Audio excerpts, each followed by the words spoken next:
What's up, Moe Squad? It's Moesoda here, and welcome back to another episode of the Promised Neverland.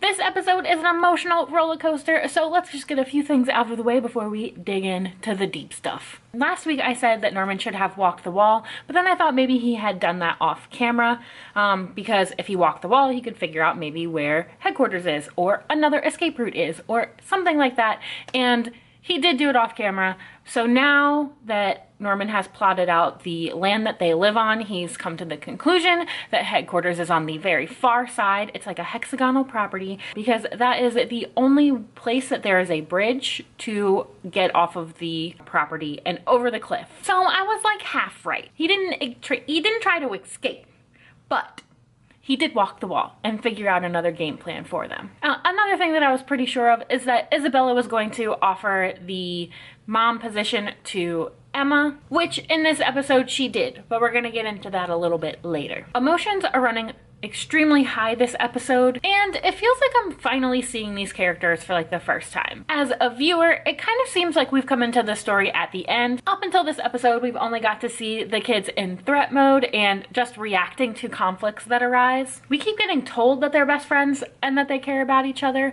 but only in a few instances have they actually shown how much they care for each other, and it's usually been through a very short conversation. Like, for instance, in the first episode, Norman said how much he cared about Emma and that he would do anything for her. We haven't been shown that through actions, we've just been told that through dialogue. Obviously, through the entire series, we can kind of conclude that they care about each other. But there's no specific instances that arise that we can see that. So it's cool in this episode because we get a flashback of a very fond memory of Norman's where Emma is super sad that Norman is sick and she wants to hang out with him even though he's sick. She doesn't care if she gets sick, and instead they come up with a way to communicate through the paper cup and string kind of situation, so that they can communicate and hang out even though they can't be in the same room.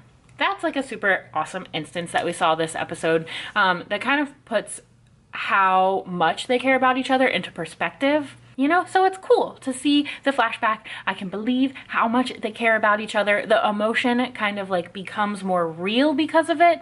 It's not just a story that I'm like watching. You kind of get like put into it. You can kind of empathize with the kids and with the feelings that they're feeling and all that. And it also brings a sense of just how devastating it is to say goodbye to Norman. Ray, I feel like, is the most upset about Norman. He's invested the better part of his life putting this plan into action so that him and Emma and Norman can escape and live freely on the outside of the orphanage. I can understand how devastated he is that Norman has like seemingly given up on the escape plan. He even mentions in this episode like how tired and how like actually tired he is, you know, of coming up with the plan, of brainstorming, of like trying to figure out how they're gonna get over these obstacles that get thrown at them. And it just really, really brings Ray's entire life kind of full circle. He started out knowing everything, but not knowing how to help the ones that he loves.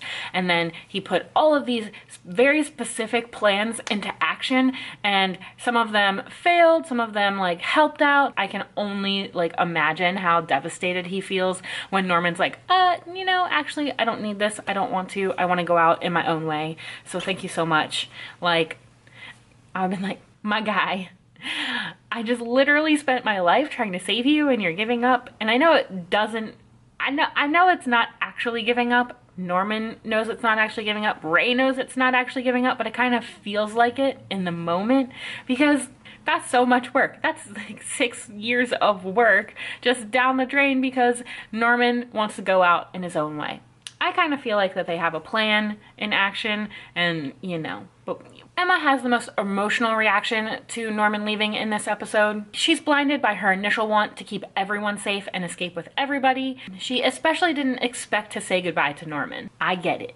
I would be totally defeated too. I would probably react in the same exact way, like, oh my gosh, I have to say goodbye to someone who I've known for my entire life. I've basically only known this person my entire life, and now they're just gonna walk out the door. Like, that's crazy.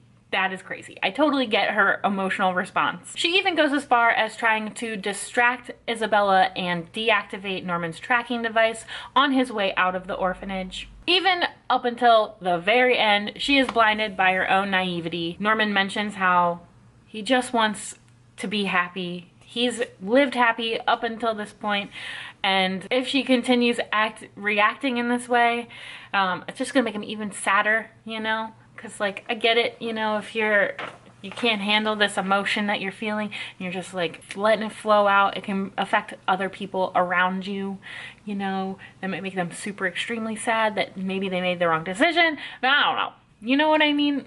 It's pretty emotional. Obviously, she gets shot down because Norman wants to leave in his own way.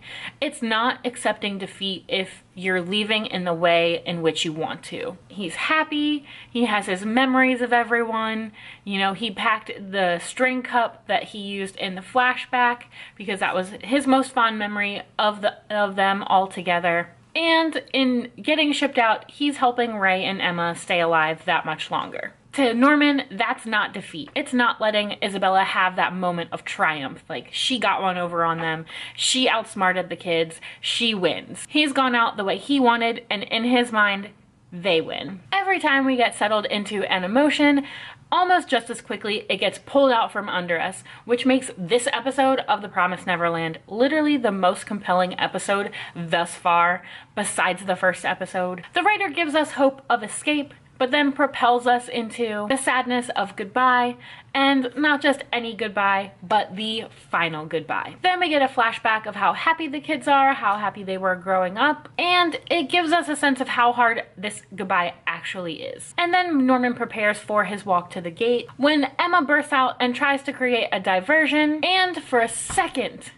we're given hope that he might actually take it. He doesn't, and Isabella looks like she's going to go console Emma, but instead threatens to kill her. Norman prepares to go to the gate, and then doesn't actually ever say goodbye to Ray. And it kind of feels like, in this moment, all of us are defeated. The viewer's defeated, Emma's defeated, Ray's defeated, Norman's defeated, and Isabella wins. Then at the gate, Norman's eyes widen at a moment when he's shown to another room, and it kind of gives me the feeling like the plan is working. But I don't know what plan they've concocted before Norman's escape, before Norman's shipment, so I'm not like quite sure. But when his eyes widen in that moment, I'm like, okay, some kind of plan is happening, and potentially it's going well.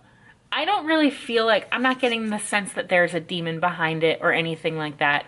I'm kind of getting a sense of like something else than that. But in that moment, it feels like everything is right. This is exactly what is supposed to happen, even though it's very sad and Norman's about to die. Then Emma is offered the recommendation to be a mom by Isabella, and that entire conversation is pretty emotionally charged. One, like, Isabella, like, if she ever touched me, I would be like, oh, yeah. Great job, Emma. Because, like, oh my gosh, I could not even let her touch me after all of the things that she has done to me and my friends. Like, no, don't touch me. Don't touch me. You can feel Emma's rage just boiling inside of her. Like, how would you even dare think that I would ever want to be a mom like you? You're the worst person in the world. And, you know, I feel the same, Emma. I feel the same. You know, obviously she refuses, and now Emma and Ray have to live on without Norman. Feeling totally defeated, they go on with their lives without Norman, giving us the sense that they've totally given up. And at the very end, it reveals that they've been acting this whole time, and a month has gone by, and it's time to put their plan into action. So I don't know what's gonna happen. This is crazy. I will say this episode has drained me a bit with my emotions. I'm not even sure if I have a prediction for next episode because I literally did not expect a lot of the things to happen in this episode that happened. So this episode was amazing. This episode is probably the most well-written, expertly delivered episode of anime that I've seen, like, recently ever. Like, I can't even recall another episode of anime that was like this compelling besides the Hero 02 Ichigo love triangle episode of Darling in the Franxx from last year. Like that episode stands out to me. But this one was filmed better, and the soundtrack really puts you into these emotions. It knows how to play off of, you know, your previous experiences and how you felt in those times, and then like literally like pull you in and out real quick. Like I didn't even have time to cry in this episode because every single time I felt like I was really sad. Like all of a sudden I was like, ah, you know, like I was like angry, and then I was like, oh my God, like maybe they're gonna escape. You can always tell if an episode of anime is good if it doesn't feel like 24 minutes. And this episode was literally like 15 minutes tops. Like I was watching it and I was like, surely only 15 minutes has gone by. Like where's the rest of the episode? I've watched this episode a few times, and every single time it gets better and better, and the nuances of their emotions and the delivery and filming just really bring this episode all together. I loved this episode. How are they gonna top this? I have no idea. Like, you guys, I'm so excited. Let me know what you thought of this episode downstairs in the comments below. I'm looking forward to it. Did you love it? Because I loved it, okay? I loved it. As always, I thank you guys so much for watching, and I'll catch you next week for the second to the last episode of The Promised Neverland. Did I get it right that time? I did. Thank you, thank you. Bye.